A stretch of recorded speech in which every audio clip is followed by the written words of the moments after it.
I was the only person who showed up for my husband's funeral. A whole row of empty pews stretched out before me as I stood next to Jeremiah's mahogany casket. Our children, Kalen with his wife and Anea, had chosen cruises and trips instead of giving a final farewell to the man who raised them. Check if you're subscribed to the channel and write in the comments where you're watching this video from. We love to know how far our stories are reaching. The funeral home director, a young man who looked like he'd just graduated, seemed more awkward than I was as he glanced at the vacant seats. It was a gray, typical October Monday in Atlanta, Georgia, when the sky couldn't decide whether to rain or just threaten. Jeremiah always hated indecision. "Mrs. Hampton, would you like to wait a few more minutes?" he asked, discreetly checking his watch. "We can start," I replied. My voice was firmer than I expected. Jeremiah hated delays. The pastor, a man who never knew my husband in life, began reciting generic words about a good man and cherished memories, while I fixed my eyes on the arrangement of white lilies atop the casket. Jeremiah would have preferred something simpler, maybe just the deep red roses from our backyard, the ones he faithfully pruned for 43 years. I sat alone in the front row. 5 empty chairs surrounding me screamed louder than any eulogy. Our 2 children, their spouses, our grandson Demony, not one of them present. Kalen had sent a text message the night before. "Sorry, Mom. Big meeting in Miami. Can't reschedule. I'll call you next week." No further explanations, no attempt to shift his schedule to say goodbye to his own father. I pictured him sitting in some expensive conference room, occasionally checking the time, vaguely thinking about the funeral happening 1,000 miles away. Anea was worse. She didn't even send a text. Her assistant called to say Anea was indisposed and couldn't travel. Indisposed, as if we were talking about Sunday dinner, not the final goodbye to the man who carried her on his shoulders throughout her childhood. When the brief service ended, I followed the casket to the graveyard. The cold wind bit at my face, but I didn't cry. Not because I wasn't grieving, but because I'd cried so much over the last few weeks that I seemed to be fresh out of tears. The casket settled into the earth, and I tossed a handful of dirt onto it. The dirt hit the wood with a hollow sound, like the echo of my footsteps in the now empty house. I returned home. The same house where we raised our kids, where Jeremiah and I built a life for almost 5 decades. His house slippers were still next to his recliner. The TV remote was positioned exactly where he'd left it. The silence was deafening. I poured myself a glass of the good bourbon we saved for special occasions. This wasn't special, but it felt appropriate. I picked up my phone and, driven by an impulse I couldn't control, I opened Instagram. Anea's profile was first on my feed. She had posted 3 hours earlier, exactly when her father's funeral was taking place. It was a photo on a yacht, champagne glasses raised high, a radiant smile. The caption read, "Living my best life." I swallowed hard. My daughter wasn't indisposed. She was on a yacht celebrating while I buried her father. I kept scrolling. Kalen had also posted a selfie in a conference room with a caption about closing major deals and making worthwhile connections. No mention of his father, not a word about grief, as if this were just another ordinary day. I switched off the phone and took a long sip of the bourbon. On the wall in front of me was a photo of us on our 40th wedding anniversary. Jeremiah and I were smiling, holding hands in front of the rose bushes he planted when we moved into this house. They were blooming a vibrant red in that photo. Now, like him, they were withering. Tomorrow, I decided out loud, I'm calling Attorney Owens. Attorney Owens had been our lawyer for over 3 decades. He drafted our will just 2 years ago when everything seemed simple and fair. Half to Kalen, half to Anea, with a small portion reserved for Demony, our only grandchild. The house for both of them to sell or decide between, the mountain cabin for them to enjoy as a family. That night, I sat alone in the kitchen, the very spot where Jeremiah used to make breakfast every Sunday without fail. He always made extra pancakes for the kids, even years after they'd moved out. "You never know when they might show up," he'd say with a hopeful smile. They rarely showed, only when they needed something. I opened the desk drawer where we kept our important documents. I ran my fingers over the organized envelopes, bills, deeds, insurance policies, until I found the brown folder labeled Last Will and Testament. Inside, the document Jeremiah and I had signed 2 years ago now seemed like a relic from another time, a time when we still believed our children cared about us, a time when duty and love still seemed to be the same thing. I closed the folder and went to our bedroom. Jeremiah's pills were still on the nightstand. The doctor had said it would be fast, but it wasn't. It was 6 months of slow decline, of hospital visits, of hope followed by despair. 6 months during which Kaylin visited twice and Anea only once, always with ready excuses about work, kids, commitments. When Jeremiah finally passed, it was a regular Tuesday morning. I was holding his hand. He opened his eyes, smiled slightly, and said, "You were always the best part of me, Eliza." And then he was gone. I called the kids immediately. Kaylin said he'd come for the weekend. Anea promised to take the first available flight. Neither of them followed through. The next morning, I called Attorney Owens. His secretary answered, and hearing my voice, her tone changed. "Miss Hampton, my deepest condolences. We just heard about Mr. Jeremiah." Thank you, Shonda. "I need to schedule an appointment with the attorney. It's urgent. He has an opening tomorrow at 10 a.m. Does that work?"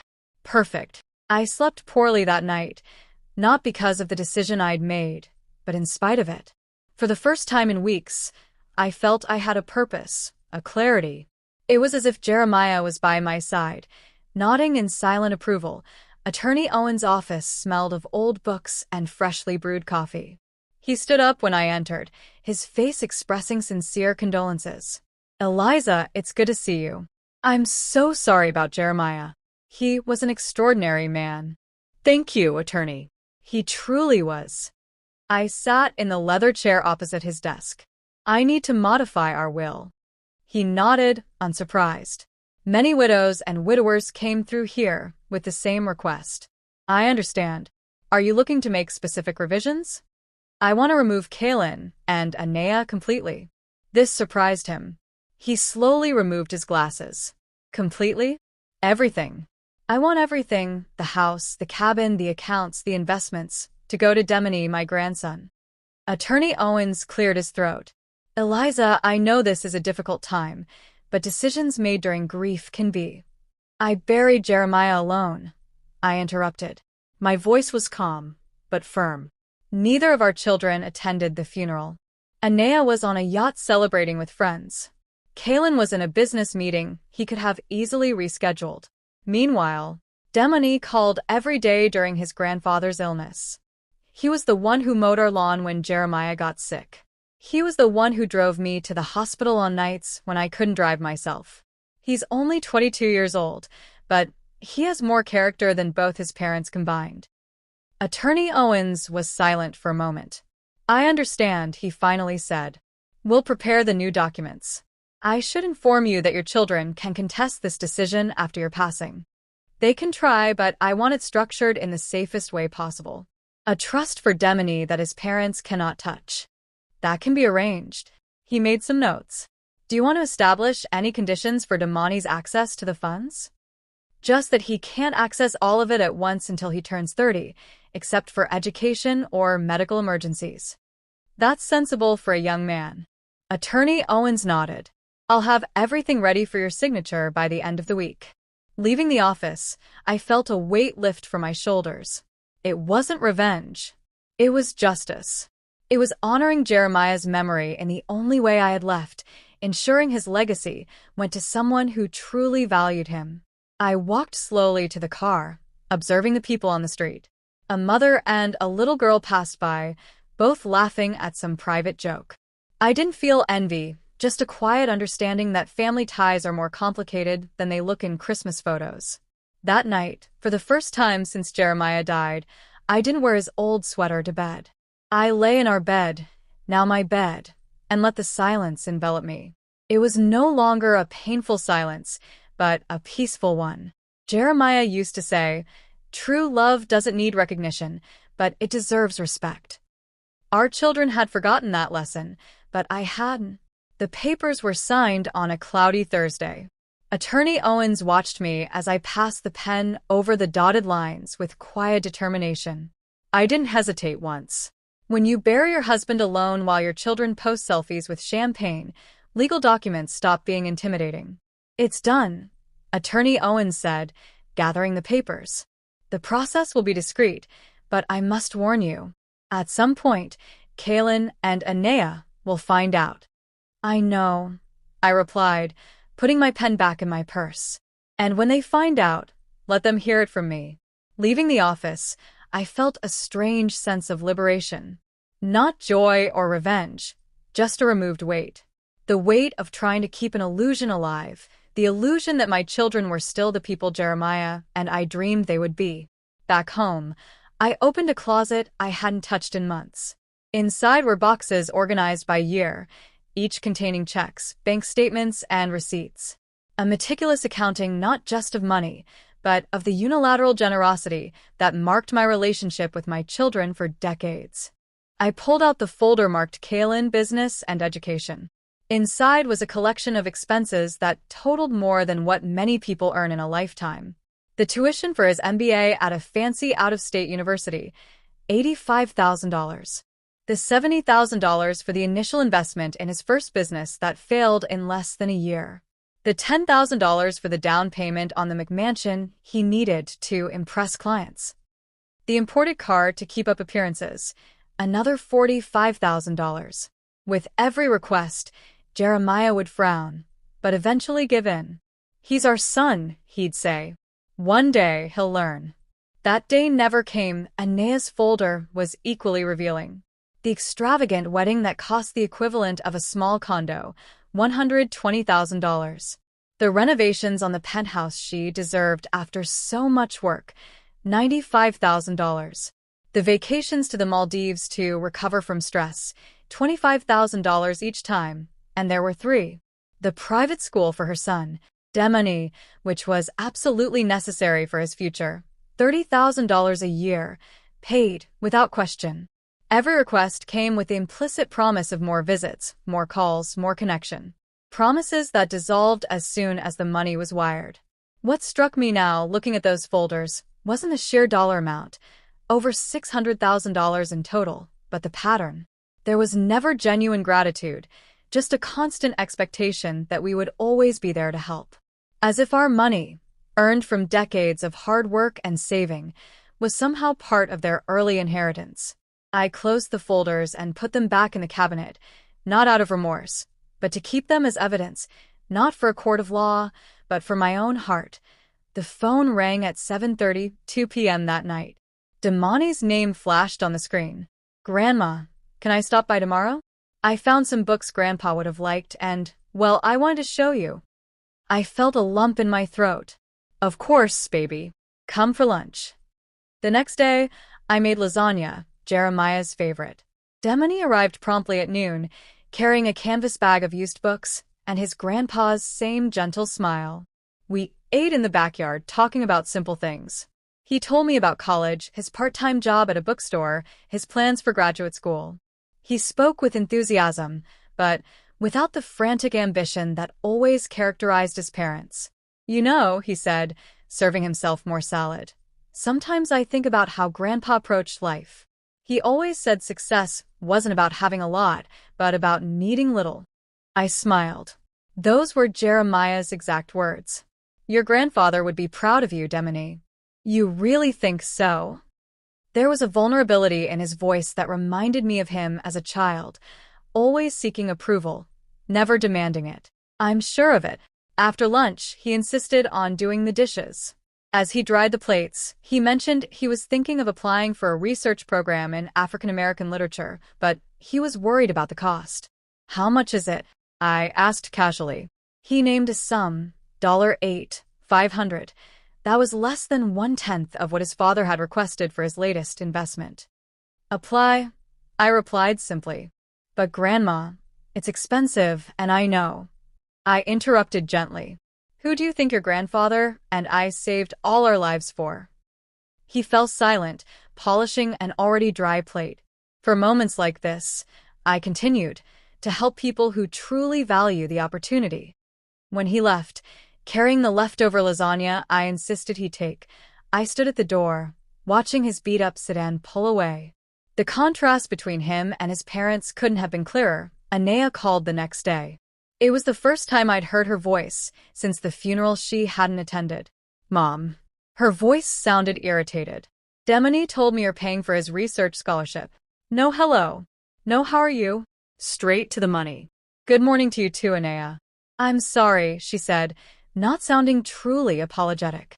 I'm just worried. You just lost Dad. You shouldn't be making major financial decisions right now. I took a deep breath. Actually, I've made several important financial decisions recently. What? What kind of decisions? The worry in her voice wasn't about me, but about the potential impact on her inheritance. Why don't you come visit me? We can talk in person. There was a pause. I'm really busy with work, Mom. You know how it is. Yes, I know exactly how it is. My voice was quiet. It was the same reason you couldn't make it to your father's funeral while you were on a yacht with champagne. Silence on the other end. How did you know? Instagram, Anea.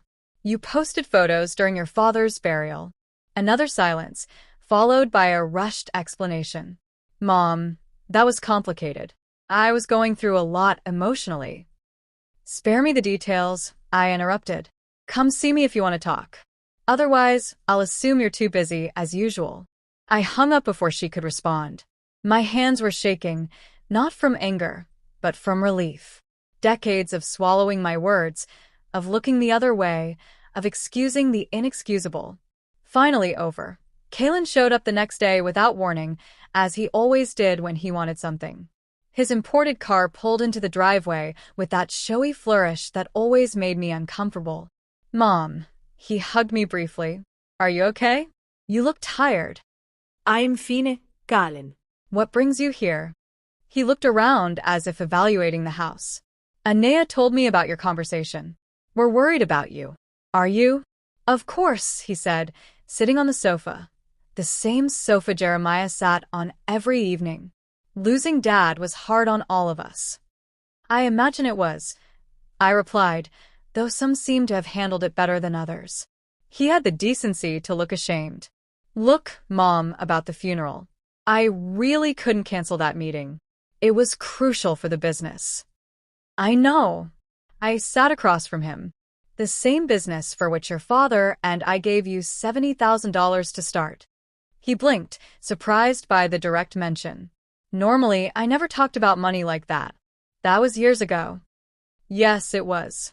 As were the $120,000 for the down payment on your house and the $45,000 to clear your debts when your first marriage ended. And the, why are we talking about this now? He interrupted, visibly uneasy. Because your father died, Kalen, and I'm taking inventory, not just of our assets, but of our choices. He shifted in his seat. What exactly does that mean? It means I modified our will. You and Anea have been removed. The shock on his face would be almost comical if it weren't so predictable. Removed? You can't just. I can and I did. Everything goes to Demone.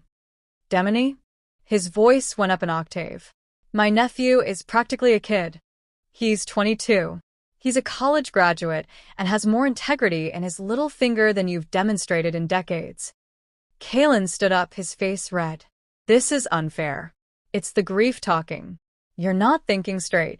On the contrary, I replied calmly. I'm thinking clearly for the first time in years. Your father built everything we have with hard work and principles. Principles you and your sister seem to have forgotten. This is about the funeral, isn't it? I already apologized for that. No, Kalen. The funeral was just the period at the end of a long sentence.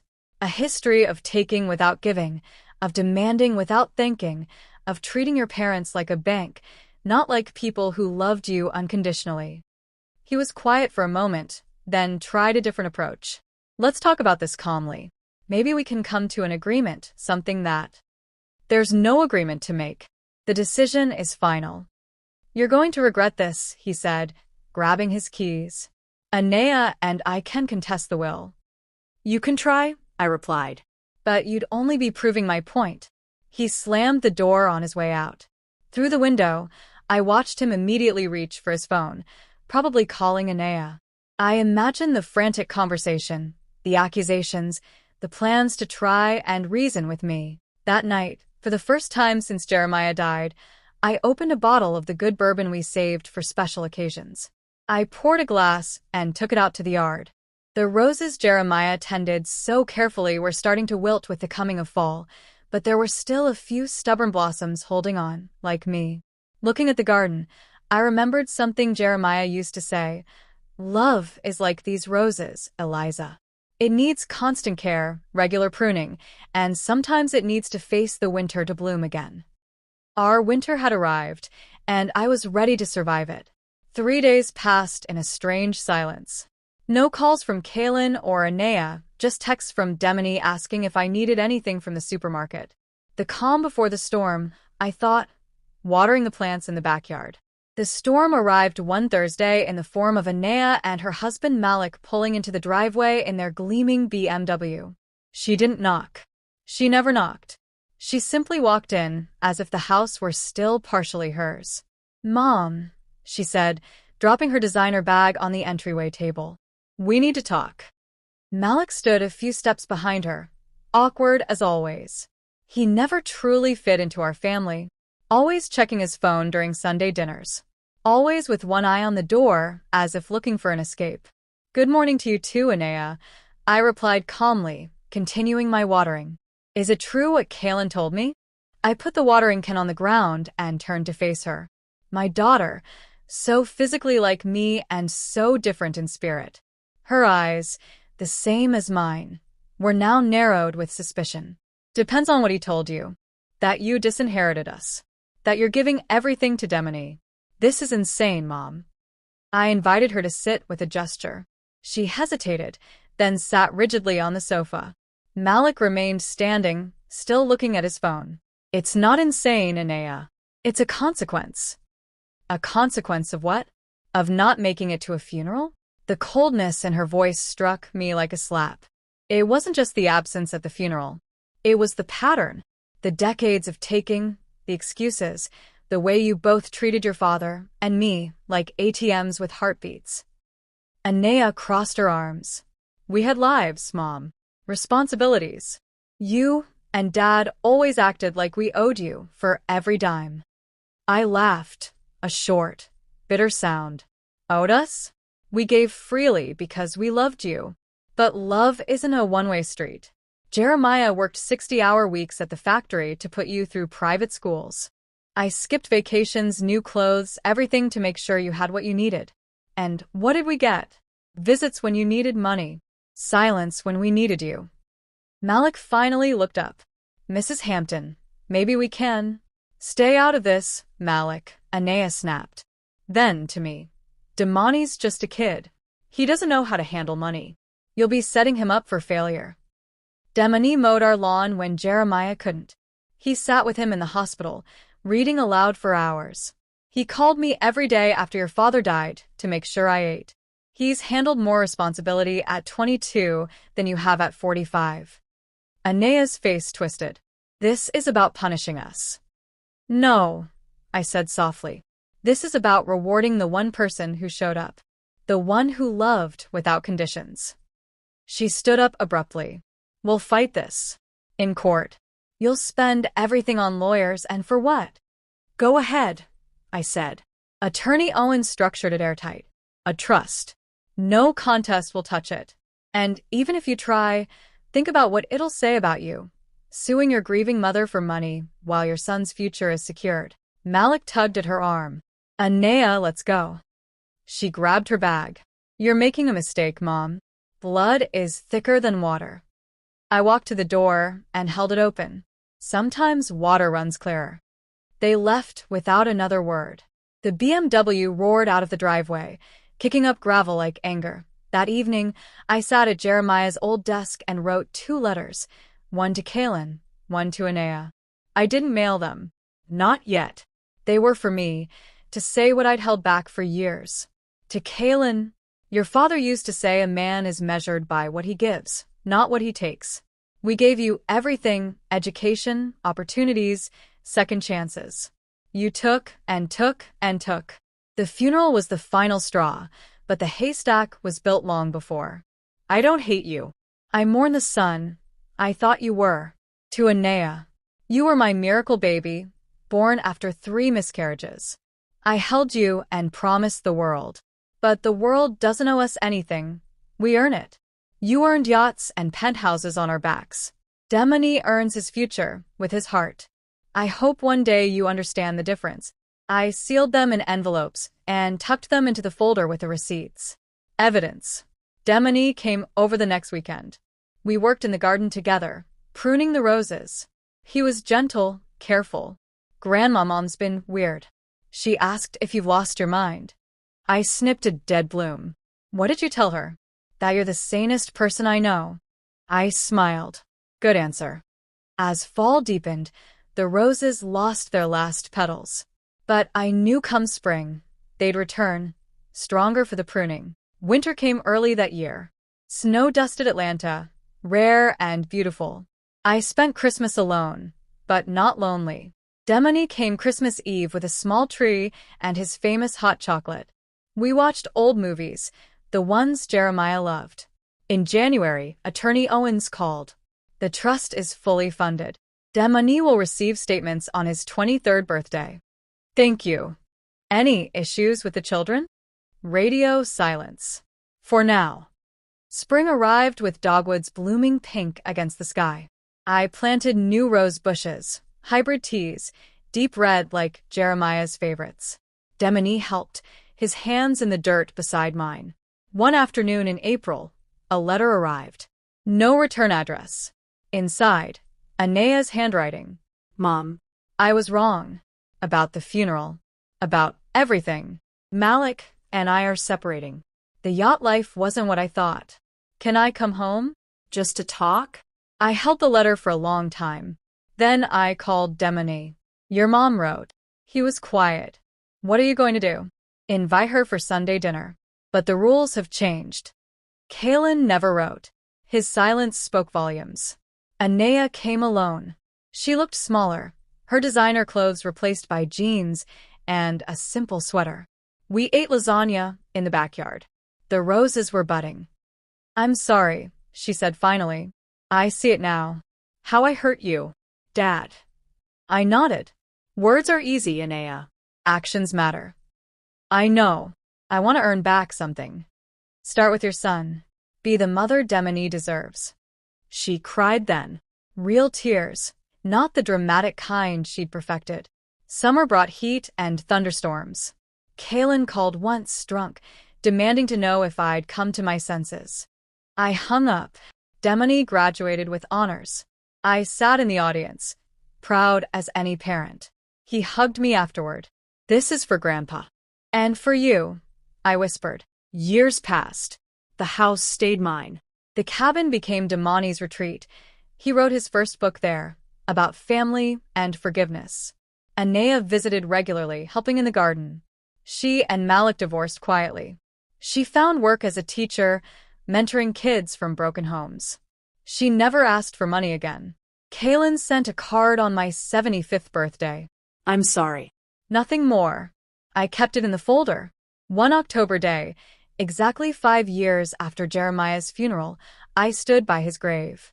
The roses I'd planted there were in full bloom, deep red against the gray stone. Demone joined me. Grandma, I got accepted to the PhD program. Full scholarship. I smiled. Your grandfather's proud. As we left, I noticed a single white lily on the grave. Someone had left it. No card. Check if you're subscribed to the channel and write in the comments where you're watching this video from. We love to know how far our stories are reaching.